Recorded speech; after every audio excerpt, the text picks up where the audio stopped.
오늘 하나님의 말씀은 너희는 감사하는 자가 되라라는 제목으로 하나님의 말씀 전하도록 하겠습니다. 인간이 하루를 살면서 하는 말이 어느 정도 되는지 여러분 아십니까? 남성은 하루에 평균 2만 5천 마디의 말을 한다고 하고요. 여성은 평균 3만 마디의 말을 한다고 합니다. 여성이 남성보다 5천 마디를 더 이렇게 하는 거죠. 그런데 여러분, 우리가 하루 동안 살면서 2만 5천 마디에서 3만 마디의 말을 하는데 하나님이 가장 기뻐하시는 단어가 있습니다. 그 수없이 많은 말을 우리가 하고 살지만 하나님이 가장 기뻐하시는 말이 있는데 그 말은 무엇이냐면 감사라고 하는 말입니다. 그래서 여러분, 미국인들이 사용하는 단어가 많이 있는데 그 50개의 단어를 이렇게 조사해 봤습니다. 미국인들이 사용하는 50개의 단어를 조사해 봤는데 그 중에 1위가 무엇이냐면 가장 많이 쓰는 단어, 그게 바로 땡큐, 감사합니다라고 하는 단어라는 것입니다. 여러분, 미국은 청교도들의 신앙 위에서 세워진 나라가 바로 미국이라고 하는 나라예요. 미국이라고 하는 나라는 기독교를 바탕으로 세워진 나라입니다. 지금도 미국이 전 세계를 이렇게 호령하고 있잖아요. 그렇게 그 민족이 잘 될 수 있었던 그 비결 중에 하나가 뭐냐면 그들의 언어입니다. 언어. 미국 사람들을 여러분들이 만나봐서 알겠지만 땡큐라고 하는 말을 너무나 많이 씁니다. 그러니까 감사합니다, 감사합니다라고 하는 단어가 이 사람들에게는 생활화가 됐고 습관이 된 것을 여러분 살펴볼 수가 있다는 겁니다. 괴테라고 하는 사람이 이렇게 얘기했어요. 이 세상에서 가장 쓸모없는 인간은 감사할 줄 모르는 인간이다. 아주 가격한 말 같기도 하지만 그러나 이 세상의 모든 사람들은 감사할 줄 알아야 된다라고 이야기를 하고 있습니다. 또 유대인의 격언 중에는 이런 말이 있습니다. 감사합니다라는 말이 혀에서 자동적으로 나오기 전까지는 아이에게 아무 말도 가르치지 말라라고 얘기했어요. 여러분, 우리 자녀들, 우리 손자 손녀들에게 가르쳐야 될 첫 번째 말이 뭐냐면 감사합니다라고 하는 말이라는 거예요. 감사할 줄 아는 인생은요, 하나님이 책임져 주십니다. 그리고 감사하는 인생은 하나님이 축복하신다는 것을 잊지 마시기를 주님의 이름으로 간절히 소망합니다. 오늘 우리가 읽은 골로새서 3장 15절에서 17절 말씀을 읽어보면 매 구절마다 감사라고 하나님께서 명령하고 있습니다. 여러분, 15절에 보면 너희는 또한 감사하는 자가 되라라고 얘기했고요. 16절에는 감사하는 마음으로 하나님을 찬양하고 이렇게 얘기했고 17절에 보면 그를 힘입어 하나님 아버지께 감사하라라고 얘기하고 있습니다. 그러니까 매 구절마다 감사하라, 감사하라, 감사하라라고 하나님께서 말씀하고 있습니다. 여러분, 이것을 통해서 알 수 있는 건 뭐냐면 하나님은 우리가 감사하면서 살기를 원하신다는 거예요. 그런데 우리는 하루를 살면서 감사하기보다는 염려하고 감사하기보다는 원망하고 감사하기보다는 불평할 때가 너무나 많습니다. 또 감사하기보다는 그냥 무덤덤한 가운데 우리가 살아갈 때가 너무나 많이 있다는 겁니다. 감사하는 것이 하나님이 원하시는 일이라는 건 다 알고 있어요. 여러분, 모르는 사람 어디 있겠습니까? 그리스도인들 중에 이것을 모르는 사람이 어디 있겠습니까? 감사하는 것이 하나님의 뜻이고 하나님이 기뻐하신다. 여러분, 여기 앉아 계신 모든 분들 아마 다 알고 있을 거예요. 그런데 왜 우리는 매일의 삶 속에서 감사를 잃어버리고 감사하지 않고 살아가는 것일까요? 오늘 말씀을 통해서 우리가 좀 살펴보겠는데 첫 번째는 우리는 왜 감사하지 않고 사는가 하는 것입니다. 그 이유는 뭐냐면 모든 것을 당연하게 여기고 있기 때문에 우리가 감사를 잃어버리고 산다는 거예요. 여러분, 감사의 반대말이 무엇인지 아십니까? 감사의 반대말은 우리가 대부분 원망, 불평 이렇게 얘기할 수 있습니다. 여러분, 감사의 반대말은 원망과 불평이 아니고요. 감사의 반대말은 당연함입니다. 당연함. 이 당연하다는 건 뭐냐면 모든 것을 당연하게 여기는 거예요. 내게 주어진 모든 것을 당연하게 생각하는 거예요. 감사할 줄 모르는 거죠. 당연한 마음에 사로잡힌 바 되어지면 감사를 잃어버리는 그런 일들이 일어나게 된다는 거예요. 그래서 성경은 오늘날 이 시대를 감사를 잃어버린 세대다라고 얘기합니다. 감사할 줄 모르는 시대다라는 것을 얘기하는데 디모데후서 3장 2절 같이 한번 읽어보겠습니다. 시작. 사람들은 자기를 사랑하며 돈을 사랑하며 자랑하며 교만하며 비방하며 부모를 거역하며 감사하지 아니하며 거룩하지 아니하며. 이 시대를 뭐라고 얘기합니까? 감사하지 아니한다. 감사를 잃어버린 시대. 이 시대가 바로 감사를 잃어버린 시대라는 것을 말해주고 있습니다. 여러분, 이스라엘 백성들은요, 하나님의 은혜로 광야 40년을 그들이 광야 생활을 40년 동안 그들이 살아갈 수 있었어요. 여러분, 광야는 어떤 곳이죠? 물도 없고 먹을 것도 없고 정말 척박한 곳이 광야입니다. 그런데 하나님이 이스라엘 백성들에게 엄청난 은혜를 부어주셨어요. 그 광야 생활을 하는데 하나님이 하늘에서 만나를 내려주셨어요. 만나. 이 놀라운 일이죠. 그 만나가 언제까지 내렸냐? 그들이 가나안 땅에 들어가서 첫 수확을 얻을 때까지, 농사를 지어서 첫 수확을 얻을 때까지 하나님이 그들에게 만나를 내려주셨다는 겁니다. 그러니까 그들이 맨 처음에는 이 만나를, 하늘에서 만나가 내리는데 이게 너무 감격하고 너무 감사해서 이것이 무엇이냐라고 얘기했어요. 그게 바로 이 만나라고 하는 그 뜻입니다. 이것이 무엇이냐라고 하는 뜻이에요. 너무 감격했어요. 와, 이게 무엇이냐? 하나님 앞에 감사하면서 만나를 먹었다는 거죠. 매일 아침에 나가면 만나가 내려 있었어요. 그러면 그 만나를 감사함으로 그들이 걷어들여서 먹었다는 겁니다. 그런데 그들이 이 만나를 매일 먹다 보니까 점점점 타성에 젖어가기 시작했습니다. 하늘에서 만나가 매일 내리는데 이것을 당연한 것으로 여긴 거예요. 당연한 것. 오늘도 하나님이 주시는데 그냥 당연하게 여기니까 그때부터 이 사람들이 어떤 마음이 들었냐면 원망과 불평이 나온 거예요. 당연하게 여기다 보니까 어떤 일이 일어났냐면 만나를 박한 식물로 여기게 됐고, 그리고 심지어 이렇게 생각했습니다. 애굽에 있었다면 고기도 먹고 부추도 먹고 이랬는데 맨날 만나만 먹어. 이렇게 얘기하면서 이 사람들이 원망하고 불평을 하기 시작했어요. 여러분, 만나의 기적이 그친 것일까요? 그들은 매일 아침마다 하늘에서 만나를 내리는 것을 봤습니다.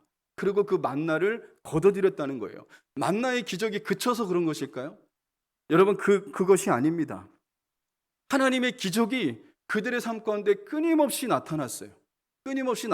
매일매일 삶 속에서 하나님께서 함께 하시는 증거들이 그들의 삶 속에 있었지만 그들이 잃어버렸던 것이 뭡니까? 이 삶의 태도가 무엇이었냐면 당연하게 여겼다는 겁니다. 당연하게 하나님의 은혜를 당연하게 여기니까 거기서 원망하고 불평하는 일이 여러분 일어났던 것을 살펴볼 수가 있다는 거예요. 여러분, 혹시 하나님께서 내게 주신 축복을 당연하게 여기면서 살고 있지는 않습니까? 우리 자신을 한번 되돌아봐야 됩니다. 당연하게 여기면 감사를 빼앗깁니다. 감사를 잃어버립니다. 그리고 원망과 불평이 거기서부터 터지게 되는 그런 일이 일어나게 된다는 거예요.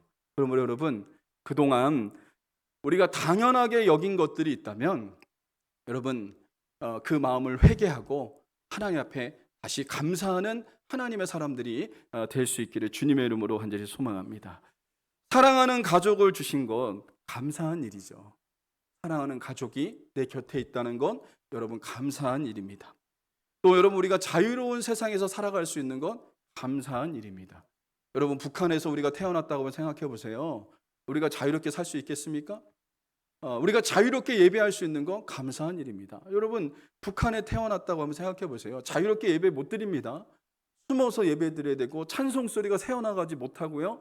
찬송 소리가 새어나가면 잡혀서 여러분 사형을 당할 수도 있는 그런 상황에 놓입니다. 그러나 여러분, 우리가 자유로운 세상에서 살아갈 수 있고 자유롭게 예배 드릴 수 있고 이것이 하나님의 은혜라는 거예요.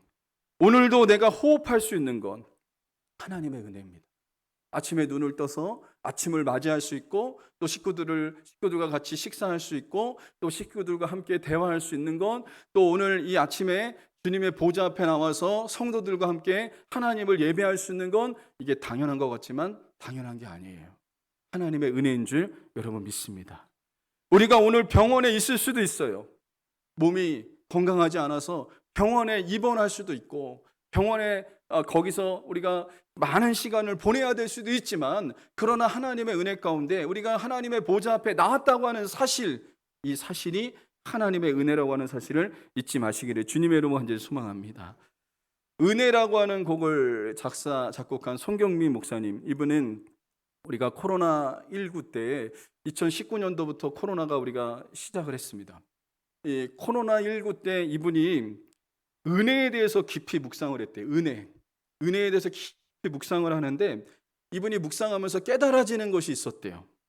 그게 뭐냐면, 그동안 당연하게 여겨졌던 것들이 당연한 것이 아니고 하나님의 은혜라고 하는 사실을 이분이 깨달았어요. 여러분, 코로나 시대에 우리가 다 거쳐왔잖아요. 우리가 예배드리는 거, 예배당에 와서 예배드리는 거, 예배당에 와서 하나님 앞에 기도하는 거 당연한 것이었습니다. 근데 어땠죠? 코로나19가 딱 터지고 나서 예배당에 오는 게 자유롭지가 못했어요. 그리고 이렇게 붙어서 앉을 수도 없었어요. 정부에서 이 시행세칙을 내렸기 때문에, 왜냐하면 전염병이 퍼지면 안 되기 때문에 다 제재했어요. 제재. 그러면서 우리가 깨달았던 게 뭡니까? 그동안 평상시에 우리가 나와서 자유롭게 예배할 수 있고 하나님을 찬양할 수 있고 하나님 앞에 기도할 수 있는 게 은혜였다고 하는 사실을 이분이 깨달은 거예요. 그래서 이분이 그 은혜를 깊이 묵상하다 보니까, 내가 지금까지 살아온 것도 하나님의 은혜고, 어린아이부터 지금까지 자라온 것도 하나님의 은혜고, 하나님을 찬양하는 것도 은혜고, 이분이 이것을 깨달아서 이것을 작곡을 했어요. 근데 그 가사를 좀 한번 제가 말씀드릴게요. 내가 누려왔던 모든 것들이, 내가 지나왔던 모든 시간이, 내가 걸어왔던 모든 순간이 당연한 것 아니라 은혜였어. 이렇게 고백을 했습니다. 또 아침 해가 뜨고 저녁에 노을, 봄의 꽃향기와 가을의 열매, 변하는 계절의 모든 순간이 당연한 것 아니라 은혜였어. 이렇게 고백을 했습니다. 또 내가 이 땅에 태어나 사는 것, 어린아이 시절과 지금까지 숨을 쉬며 살며 꿈을 꾸는 삶, 당연한 것 아니라 은혜였어. 내가 하나님의 자녀로 살면 오늘 찬양하고 예배하는 삶, 복음을 전할 수 있는 축복이 당연한 것 아니라 은혜였어 라고 이분이 이렇게 고백을 했습니다.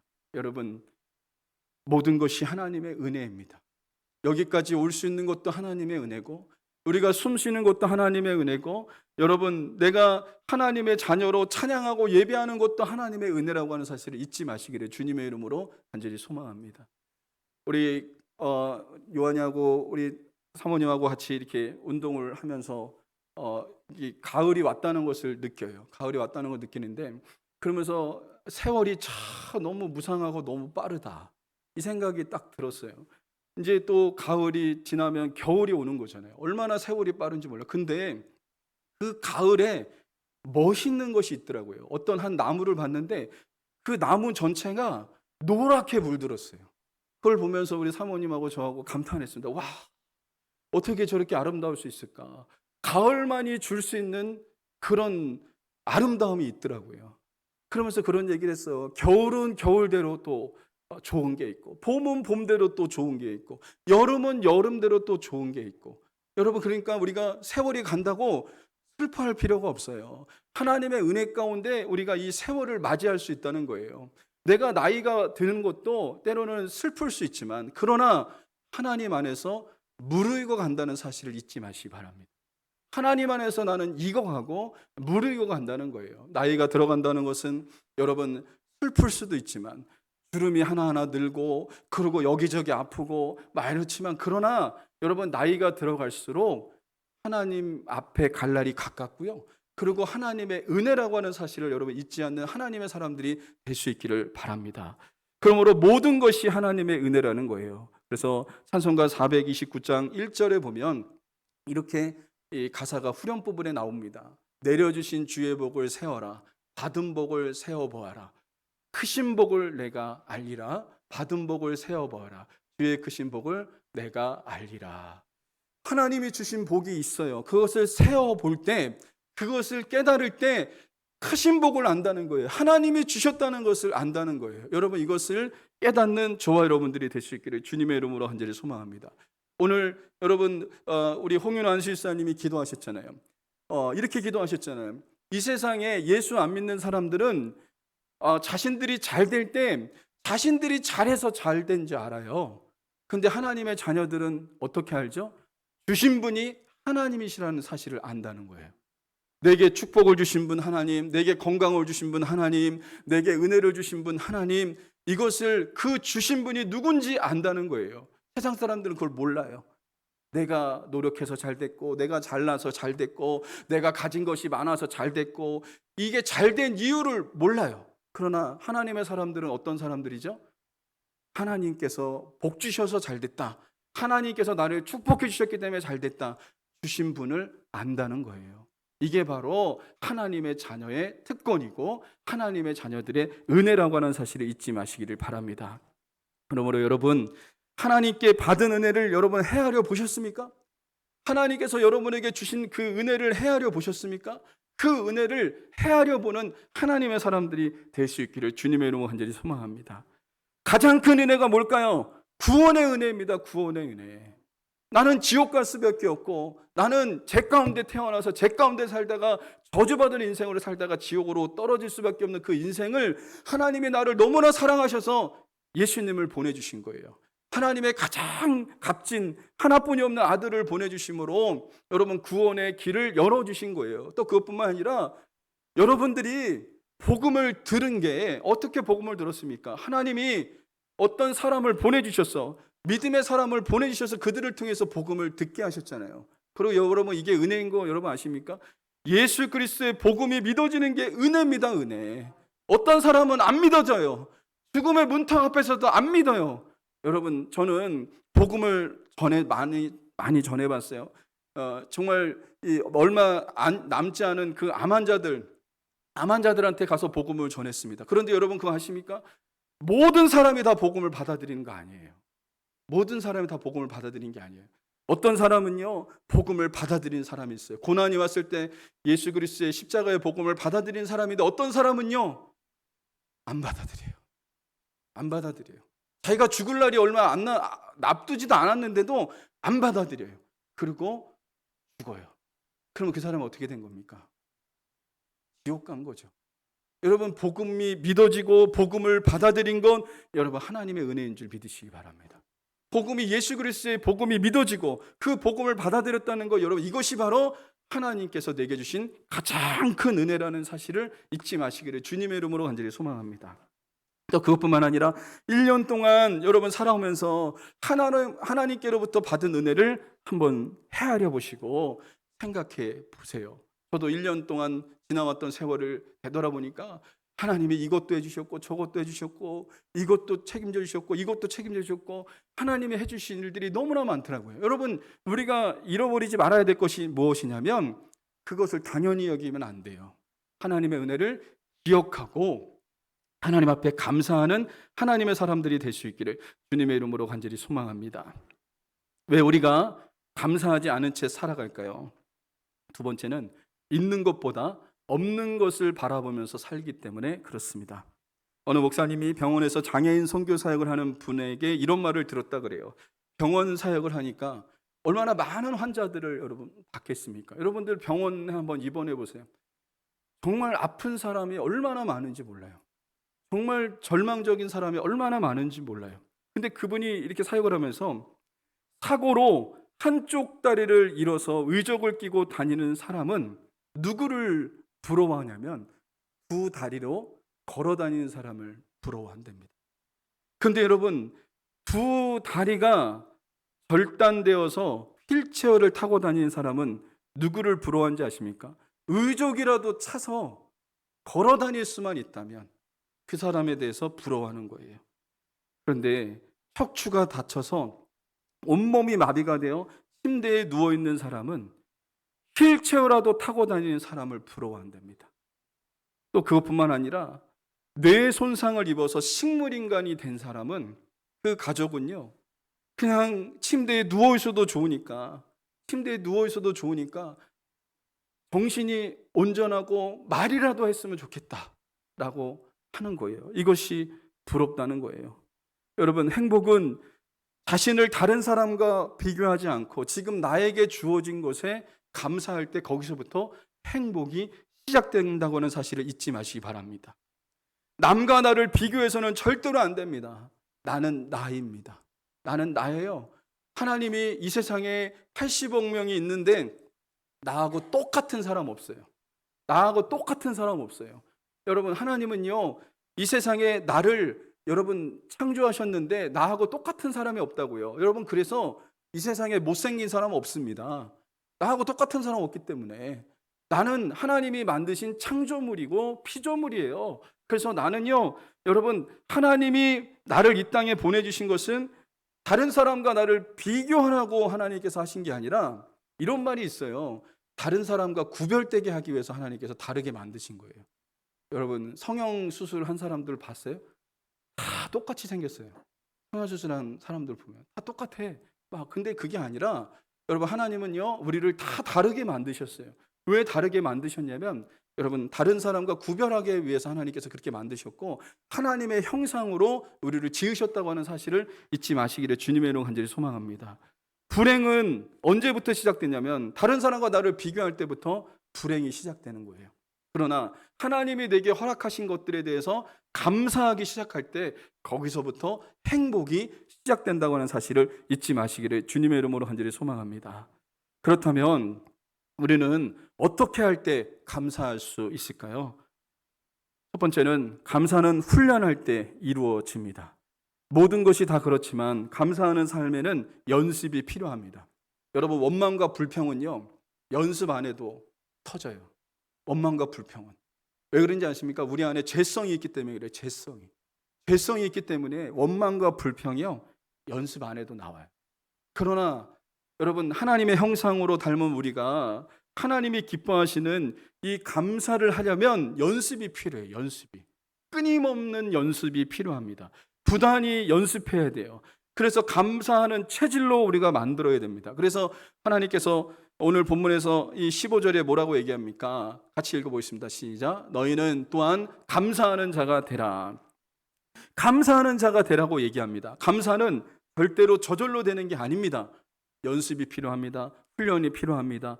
입술에 범사에 감사하도록 끊임없이 우리가 감사를 훈련할 때, 여러분, 감사가 터지는 역사가 일어나게 되는 것입니다. 여러분, 원망도 습관입니다. 불평도 습관입니다. 그렇다면 우리가 감사도 습관이라고 하는 사실을 잊지 마시고 감사를 훈련하는 하나님의 사람들이 될 수 있기를 주님의 이름으로 간절히 소망합니다. 손흥민 선수가 아주 정말 대단한 선수죠. 그 선수가 왜 대단하냐면 양발잡이이기 때문에. 양발잡이. 그 아버지가 그 손흥민 선수를 얼마나 그렇게 훈련을 시켰는지, 오른발, 원래 그 사람의 오른발잡이인데 양발을 쓸 수 있도록 엄청나게 훈련을 시킨 거예요. 그래서 여러분, 이 외국 사람들은 왼발잡이든지 오른발잡이든지 그냥 한쪽만 잘 차요.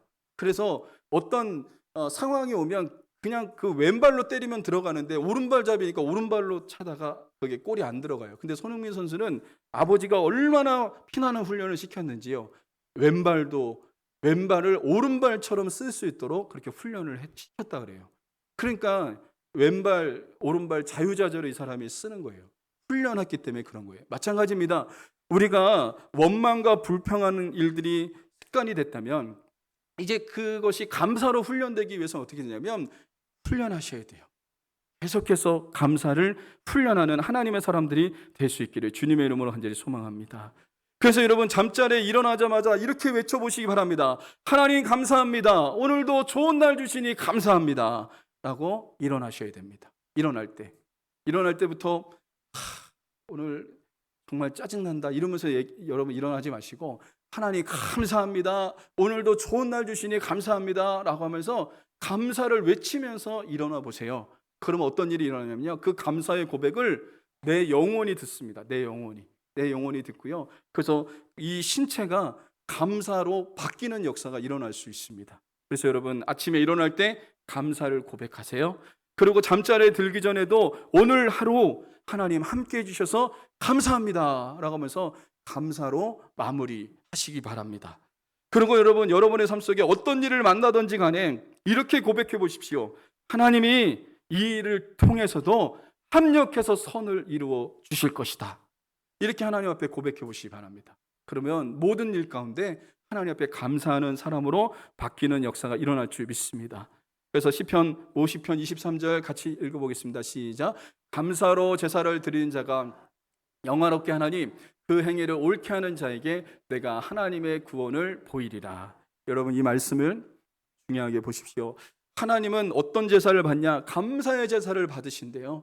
우리가 감사의 고백할 때 하나님이 그 고백을 기뻐 받으신대요. 그런데 여러분 우리가 힘들고 어렵고 고난 중에 있고 환난 중에 있고 정말 내 삶 속에 곤란한 일이 있고 내 힘으로 어찌할 수 없는 일들이 일어났을지라도 하나님 앞에 감사하면 어떤 역사가 일어나냐? 하나님의 구원을 보이시겠대요. 하나님이 역사하시겠대요. 모든 것에 합력하여 선을 이루어 주시겠대요. 이게 바로 감사라고 하는 사실을 잊지 마시기를 주님의 이름으로 간절히 소망합니다. 이지선 자매님이 계신데 여러분 이분이 교통사고로 인해서 전신의 3분의 2가 화상을 입었습니다. 수술을 너무나 여러 번 해서 수술 숫자를 세다가 포기했어요. 너무 수술을 많이 받았기 때문에. 그런데 이 자매가 살기 위해서 한 첫걸음이 뭐냐면 감사를 선택했다 그래요. 감사를 선택했대요. 여러분 감사거리가 있었겠습니까?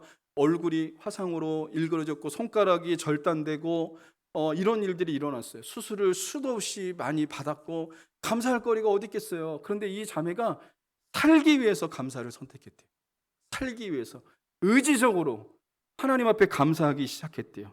그러면서 이분이 이렇게 얘기해요. 살아야겠다는 마음 먹고 태도를 바꾼 것이 바로 감사라고 얘기합니다. 그러면서 이분이 이렇게 고백을 했습니다. 한번 들어보세요. 매일 하루에 한 가지씩 감사한 것을 찾자고 생각했습니다. 짧아진 손가락이지만 내 힘으로 숟가락질을 할 수 있었던 날 감사했습니다. 이 사람이 또 이렇게 얘기했어요. 엄지손가락으로 환자복의 단추를 채울 수 있었던 날 감사했습니다. 계단을 오르락 내리락 할 수 있었던 날 감사했습니다. 문고리를 잡고 문을 열 수 있었던 날 감사했습니다. 그렇게 매일매일 감사했습니다. 감사할 수 없는 날에는 내 몸 가운데 유일하게 씻을 수 있었던 그 발을 씻을 수 있음에 감사했습니다. 또 내 목소리를 들을 수 있어서 감사했습니다. 그렇게 습관처럼 하루에 한 가지씩 감사할 것을 찾으면서 버텼습니다. 라고 이분이 이렇게 고백을 했어요. 여러분, 그렇습니다. 감사를 훈련하시기 바랍니다. 감사를 연습하시기 바랍니다. 그러면 하나님께서 감사거리를 허락하시는 놀라운 역사 일어날 줄 믿습니다. 또 우리는 어떻게 할 때 감사할 수 있습니까? 감사는 순종할 때 이루어집니다. 데살로니가전서 5장 18절 같이 읽어보겠습니다. 시작. 범사에 감사하라. 이것이 그리스도 예수 안에서 너희를 향하신 하나님의 뜻이니라. 여기 보십시오. 범사에 감사하라 라고 하는 것은 명령문입니다. 명령문이에요. 하나님께서 우리에게 이렇게 말씀하신 게 아니에요. 너가 감사해 주기를 내가 바란다. 너가 감사하는 것이 좋지 않겠느냐. 하나님이 우리에게 설득하신 게 아니에요. 여기는 감사라고 하는 이 말은요, 명령문입니다. 명령문이라는 거 뭡니까? 내가 감사해도 되고 안 해도 되는 게 아니라 감사해야 되는 거예요. 내가 선택이 있는 게 아니라 나는 감사를 선택할 권한이 있는 게 아니라 하나님께 순종하면 되는 거예요. 그래서 여러분, 우리가 분명히 기억해야 될 것이 있습니다. 여러분이 하나님의 뜻대로 살고 싶으세요? 우리는 그리스도인들에게 소망이 무엇이냐면 하나님의 뜻대로 사는 게 소원이잖아요. 정말 여러분들은 하나님의 뜻이 뭔지 모르겠고 나를 향한 하나님의 뜻이 뭔지 모르겠고 내가 하나님의 뜻대로 살고 싶은데 어떻게 살아야지 하나님의 뜻으로 살 수 있는지 모를 때가 있지 않습니까? 그러나 데살로니가전서 5장 18절 분명히 얘기하잖아요. 다시 한번 읽어보겠습니다. 시작. 범사에 감사하라. 이것이 그리스도 예수 안에서 너희를 향하신 하나님의 뜻이니라. 하나님의 뜻이 뭐라고요? 우리가 범사에 감사하는 것. 이게 바로 하나님의 뜻입니다. 여러분 어떤 형편과 처지에 있던지 간에 내가 감사한다면 하나님의 뜻대로 살고 있는 거예요. 여기서 범사는 뭡니까? 여러분 모든 것을 얘기하고 있습니다. 시간과 장소, 환경을 초월한 것을 얘기합니다. 여러분 안 좋은 일도, 고난도, 환난도, 내게 좋은 일도 이 모든 것을 다 포함하고 있는 거예요. 그래서 여러분 하나님은 범사에 감사하라고 명령하고 있다는 겁니다. 여러분 그러므로 저와 여러분들이 하나님이 말씀하신 범사에 감사하라 이 말에 순종하는 하나님의 사람들이 될 수 있기를 주님의 이름 간절히 소망합니다. 그래서 하나님의 뜻대로 사시기를 바랍니다. 하나님을 기쁘시게 하는 하나님의 사람들이 될 수 있기를 주님의 이름으로 간절히 소망합니다. 내가 건강하진 가든지 내가 병들었든지 감사하시길 바랍니다. 내가 부하든지 가난하든지 감사하시길 바랍니다. 내가 행복하든지 불행하든지 감사하시기를 주님의 이름으로 간절히 소망합니다. 이렇게 할 때 하나님의 뜻대로 사는 거예요. 하나님이 기뻐하시는 거예요. 여러분, 우리가 아까 서두에 말한 것처럼 우리가 매일 입으로 말하는 것이 2만 5천 마디에서 3만 마디의 말을 한다는 제가 얘기를 드렸잖아요. 하나님이 우리에게 가장 듣고 싶어하는 말이 뭘까요? 하나님 감사합니다 라는 말입니다.